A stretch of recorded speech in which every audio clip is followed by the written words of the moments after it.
Hello दोस्तों, आज बात करने वाले हैं आशीष यादव के बारे में। तो उससे पहले अगर आप हमारे चैनल पर नए हैं तो प्लीज़ चैनल को सब्सक्राइब कर ले, वीडियो को लाइक करें, एक शेयर ज़रूर करें। तो मैं बता दूं आप सभी लोगों को कि आशीष यादव और खुशी कक्कर के बारे में बात करने वाले हैं।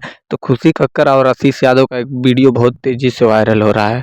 तो उस वीडियो को आप सभी लोग देखना चाहते हैं तो हमारे डिस्क्रिप्शन बॉक्स में जाएँ, लिंक उसमें मैं दे दूँगा, उसमें आसानी से आप लोग देख सकते हैं।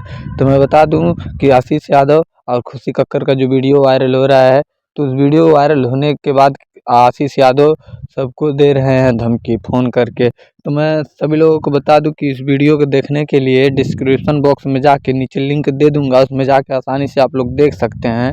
तो आशीष यादव को भी इस वीडियो को वायरल होने के बाद अब कम चांस है कि इनका गाना चलेगा, आशीष यादव और खुशी कक्कर का, क्योंकि वीडियो बहुत तेज़ी से वायरल हो रहा है। आप लोग भी वीडियो देख सकते हैं जाके हमारे यूट्यूब चैनल के नीचे डिस्क्रिप्शन बॉक्स में लिंक मैं दे दूँगा, आसानी से आप लोग देख सकते हैं उस वीडियो को।